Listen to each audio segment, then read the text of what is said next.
Welcome to 10 Minutes with D365. In this installment, we will be learning more about task guides.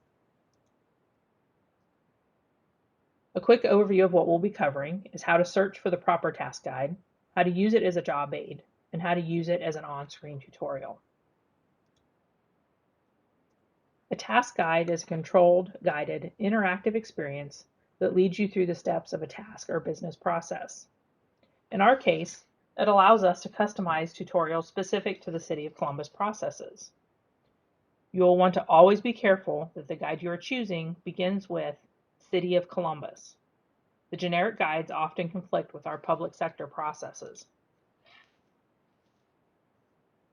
Where can I find these specific City of Columbus guides? They are embedded directly into the D365 help menu. This means that it can be used without toggling between screens or referring to a printed document. When should I use a task guide? If I've just completed training, but I'm still new to the process, if it's been a while since I've performed the task and I need a refresher, or if I have a question about the City of Columbus's best practice policies. Who should use a task guide? Anyone who uses D365 should take advantage of this valuable tool. Why do I want to use a task guide? You will find the City of Columbus specific processes, and you will have the flexibility in how you use that information. And finally, the exciting part. How do I use a task guide? From any D365 screen, in the upper right-hand corner, you will see a question mark. If you click on that question mark, choose Help from the drop-down, and then select Task Guides, you can search for the task that you need to complete. If you're on the main home screen, you'll see a large list of guides to choose from.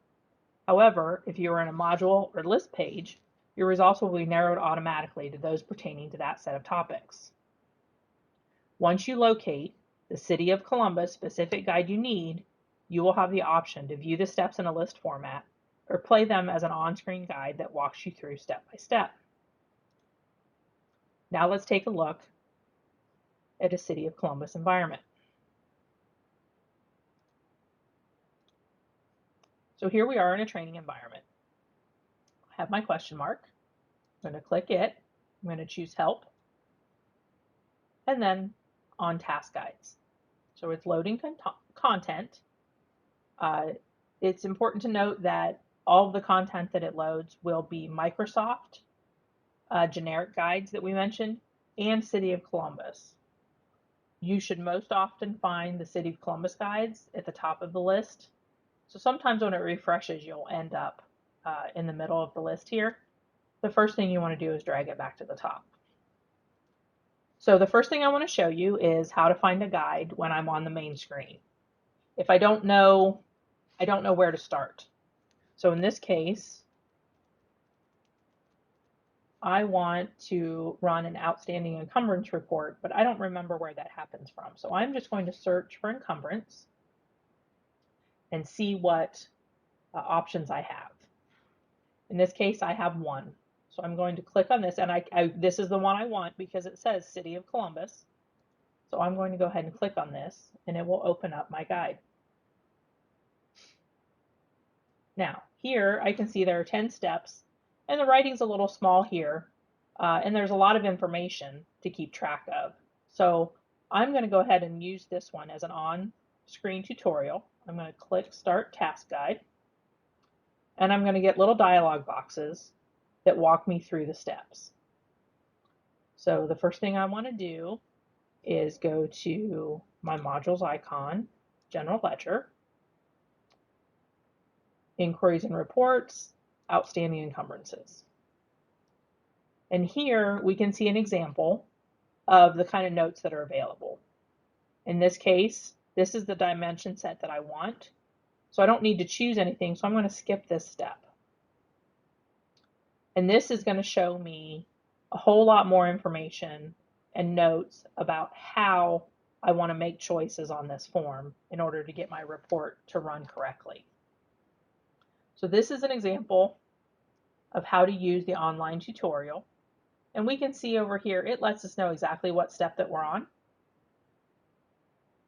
If I get to a point where I realize now what I'm doing and I do not want to continue using the tutorial. I can stop it in two ways. I can say stop task guide down here, or I can choose stop from here and it goes directly back to my list. I'm going to go ahead and choose back because I want to leave this open. And now I want to see how, if I have a guide for how to view or print a purchase order. So I know that I'm starting from procurement and sourcing and all purchase order screen. But my question is, what do I do now that I'm here? How do I find my purchase order and view it? So I'm just going to get rid of my search term and hit enter because I want to see how many purchase order guides are available. And again, you can see it's dropped me down pretty far on the list. So I want to scroll to the top. And the first one I'm looking for is right there, how to view or print a City of Columbus purchase order. So let's go ahead and open that. And here we can see there are only 5 steps. And I've already completed the first one because I'm on the all purchase order screen. So in this case, I'm just going to work through the steps rather than use my task guide. So I can see here there's a note under step 2 that says I can choose any purchase order. And it walks me through exactly how I would view one. So let's look here real quick.